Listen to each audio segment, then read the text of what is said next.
Hey, it's Soul with your guide with what is up this week in Warcraft, which is most definitely the 10.0 patch, even if this is technically the 101st week of Shadowlands. Whatever the case, hit the like button, subscribe for more content, and catch me on stream. Coffee with Soul happens Tuesdays through Thursdays starting at 8:30 a.m. Pacific.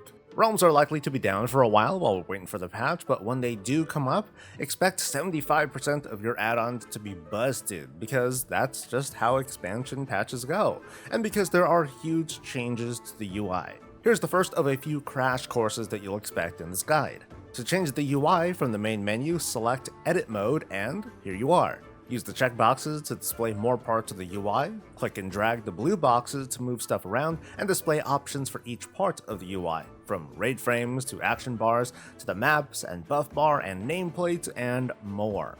Check the grid and snap functions for added control, and change the size of the grid to make your movements a little bit more precise.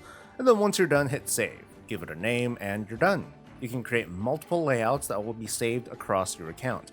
You can also import and export layouts using the pull-down menu and copy-pasting codes. If you're watching this and the patch is not out yet, yeah, if you want, you can try and make a UI on the PTR or on the beta that you can import onto live servers and save some time. But do this at your own risk. There haven't been any offers of guarantee that this is going to work, and you might end up wasting a lot of time. The biggest changes to your class will come with the return of talent trees and the end of all that you once knew. Your tier set bonuses are going to be completely disabled, they're just gone. Covenant abilities and legendaries will still work, but only in Shadowlands zones. Conduits and soulbinds will also function, and when you put it all together, raids and Mythic Plus dungeons are gonna get weird. So Holy Paladins, well, have fun giving yourself Blessing of Summer, Divine Toll, and Ashen Hollow at the same time. I guess I'm just saying enjoy the weirdness while you can. And here's the crash course on talents. You can use a starter build from the pull-down menu on the lower left part of the window. You can also import talents by copy-pasting the string. As for learning talents, you just left-click to place a talent, right-click to unlearn it, go down the tree, and there you go. Now, if you're way down the tree and you take a point away that messes up a requirement, you can shift-click to undo what you did and have all of those points replaced. You do have to spend all your current talent points to activate your build, but here's what's cool, you can change your talents anywhere, without the need of a tome or having to be in a rested area.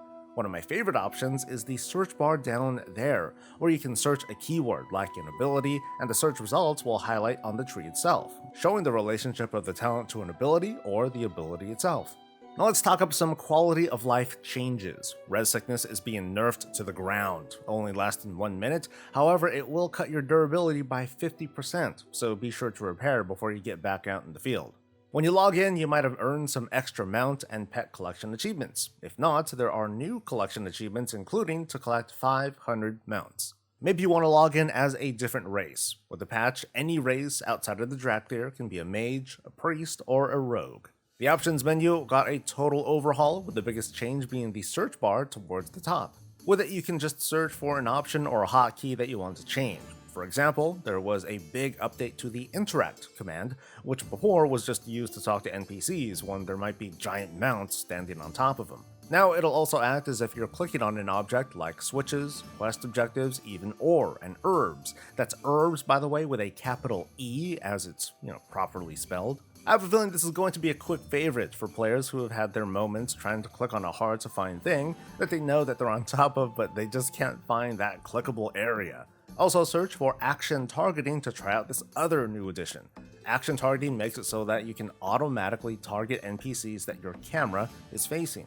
In case you're worried about losing control, if you click on a target or use tab targeting, action targeting is automatically disabled until you manually deselect the target or the current target is dead. Then back to dynamic targeting it goes, so it's pretty fluid. Now you might hate it, and that's totally okay, but you might as well try it. Another new action was added, press and hold casting. Frost mages will love this one, they just need to hold down the button and be in the middle of the meters, no problem. Even if it has a cooldown to it, it'll eventually fire off when it's available. It applies to instant abilities too, and it kind of sort of spell batches. Like, let's say you just threw a flurry. You can then hold down your Ice Lance button in the middle of your global and fire off both charges.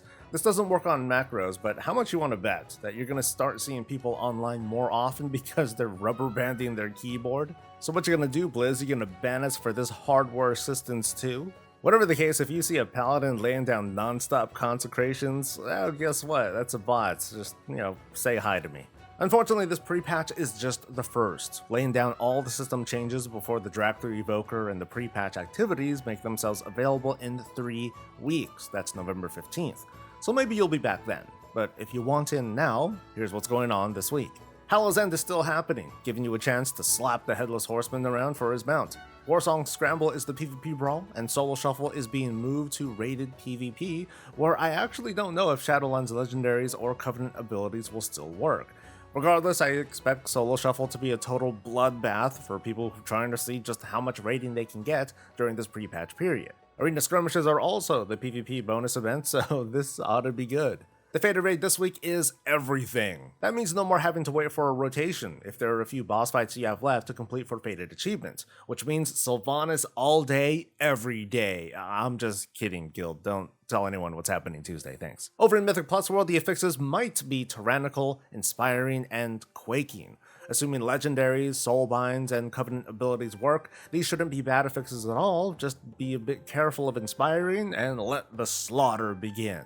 In case you're wondering, soloing BFA raids is not likely to be a thing yet. I managed to get into the Eternal Palace, but got thoroughly slapped around.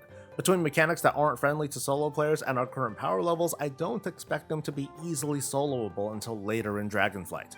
The Mage Tower is being deactivated until roughly Dragonflight's launch, so it can be tuned appropriately. I did have full access to talent when I went in, but I also got two-shot by bosses, so eyes are going to be on the new things to do, but I'm going to keep my peripherals on the beta. I'm still waiting for work orders or crafting orders out of sheer desperation. The information from that will give us a much better idea of how the local and regional economy of World of Warcraft is going to work in the future, which professions are going to be the most effective, and more. So be sure you subscribe to the channel to stay in the know. Like the video, that always helps. Drop by the stream, and in case you have questions, fire away. We're all here to help. Thanks for coming, and I'll see you for the next thing. Until then, stay safe, stay healthy, and stay breezy.